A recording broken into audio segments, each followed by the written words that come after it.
आगे राजा परीक्षित की मृत्यु। राजा परीक्षित ने राज्य का भार उत्तम सेवकों को सौंप दिया। अच्छा, इससे पहले जो अभी हमने कथा सुनी वहां पर महाभारत का जो एंड है जो बहुत कम प्रचलित है वो डिस्क्राइब किया गया। अब राजा परीक्षित की मृत्यु का क्या उल्लेख है वो देखते हैं। राजा परीक्षित ने राज्य का भार उत्तम सेवकों को सौंप दिया और बहुत शीघ्र ही एक 7 मंजिल के ऊंचे भवन की भली भांति की व्यवस्था की। वे मंत्रियों के साथ उसी भवन में ऊपर जाकर रहने लगे। रक्षा करने के लिए मणि और मंत्र जानने वाले अनेकों प्रसिद्ध पुरुषों की नियुक्ति हो गई। इसके बाद महाराज परीक्षित ने गौरमुख नाम वाले मुनि को भेजा। भेजने का अभिप्राय यह था कि वे गौरमुख जी जाकर मुनि को प्रसन्न करें और बार बार कहें कि परीक्षित हमारा सेवक है, उसका अपराध क्षमा करें।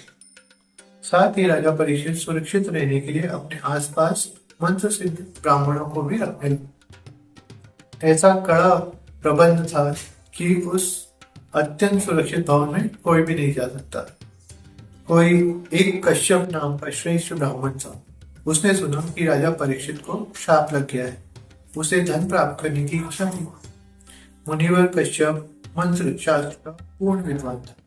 सूत जी कहते हैं राजा परीक्षित के शाप की बात तक्षक को मालूम हो गई थी।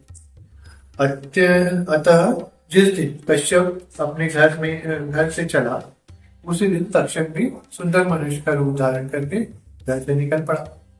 राजा परीक्षित के पास जाता हुआ वो कश्यप ब्राह्मण उसे दिखाई पड़ा। तब तक्षक ने मंत्रविद ब्राह्मण से पूछा, महाराज आप इतनी उतावली के साथ कहाँ जा रहे हैं? कश्यप ने कहा, महाराज परीक्षित को तक्षक सर्प काटेगा। महाराज के शरीर से उसकी विषाग्नि को दूर करने के लिए मैं शीघ्र वहीं जा रहा हूँ। द्विजवर, मैं विष उतारने वाला मंत्र जानता हूँ। यदि अभी राजा की आयु होगी तो मैं उन्हें अवश्य जीवित कर दूंगा। तक्षक बोला, ब्राह्मण वह तक्षक मैं ही हूँ। राजा परीक्षित को मैं ही अपनी विषाग्नि में भस्म करूंगा। तुम लौट जाओ, क्योंकि जिसे मैं काट दूं उसकी चिकित्सा करने की तुम में शक्ति नहीं है। यदि तुम मेरे काटे हुए महाराज परीक्षित को जिलाने जा रहे हो तो पहले अपना मंत्र बल मुझे दिखाने की कृपा करना। मैं अभी इस वट वृक्ष को अपने विषपूर्ण दांतों से काट कर भस्म कर दूंगा। कश्यप ने कहा, सरप्राइज, तुम्हारे काटे या जलाए जाने पर भी इसे फिर हरा भरा कर दूंगा। सूत जी कहते हैं तदनंतर तक्षक ने उस वृक्ष को काटा और विषाग्नि से उसे राख बना लिया। सर्प के विष से भस्मीभूत वृक्ष को देखकर कश्यप ने सारी राख बटोर ली और हाथ में जल लिया और मंत्र से अभिमंत्रित कर उसे राख पर छींट दिया। जल के छींटे पड़ने पर उस वटवृक्ष की पुनः पूर्व सुंदर स्थिति हो गई। यह सब देखकर तक्षक को अत्यंत आश्चर्य हुआ। उसने कश्यप से कहा, ब्राह्मण तुम क्यों इतना परिश्रम करते हो? तुम्हें जो अभिलाषित वस्तु हो बताओ, मैं उसे अभी दे देता हूँ। कश्यप ने कहा, सर्वराज मुझे धन की आवश्यकता है।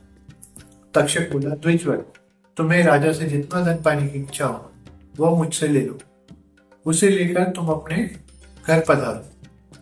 इससे मेरी सफलता स्थिर रह सकेगी। सूत जी कहते हैं परमार्थ के महत्व को जानने वाले कश्यप ने तक्षक की बात सुनकर कर्तव्य के विषय में बार बार विचार किया।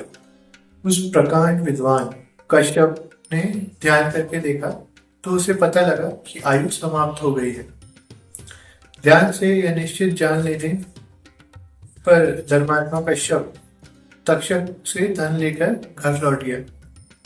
अच्छा, किसी भी विद्या को पता रखना उतना इम्पोर्टेंट नहीं है जितना इम्पोर्टेंट अपने कर्म को और उसके फल को जानना भी इम्पोर्टेंट, क्योंकि कर्म करना उस चीज पे भी डिपेंड करता है कि उस चीज आप किस चीज के लिए काम कर रहे।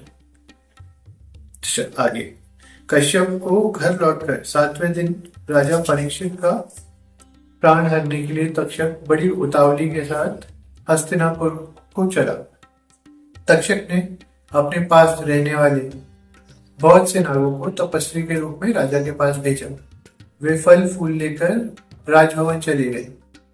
स्वयं तक्षक का एक छोटा सा कीड़ा बनकर फल में बैठा। पहरेदारों ने तपस्वी को देखकर उनके आने का कारण पूछा। तपस्वी वेशधारी नरपुर ने कहा, हम लोग महाराज का दर्शन करने के लिए तपोवन से आए। द्वारपालों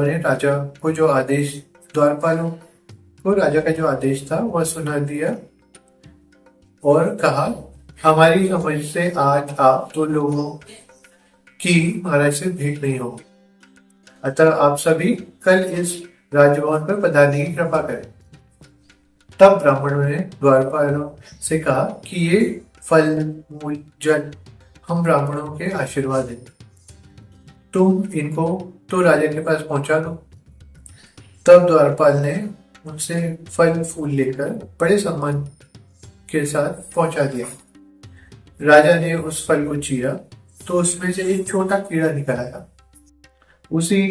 उसकी आंखें काली थी और शरीर लाल था। सूर्यास्त होते ही वह कीड़ा तक्षक नाग के रूप में परिणत हो गया। उसने राजा के शरीर में लिपट कर उन्हें डस लिया। उस भयंकर सर्प को देखकर मंत्रियों का कलेजा कांप उठा। वे भाग चले। तभी द्वारपाल चित्कार करते लगे। राजा का जीवन समाप्त करके वह सर्प प्राणी का जलाता हुआ तुरंत आकाश में चला गया। सर्प प्राणियों को जलाता हुआ तुरंत आकाश में चला गया। प्राण निकल जाने पर जले हुए वृक्ष की भांति राजा परीक्षित धड़ाम से पृथ्वी पर गिर पड़े। उनकी मृत्यु देखकर सभी लोगों ने करुण विलाप आरंभ कर दिया। अब आगे जन्मेजय के द्वारा सत्य।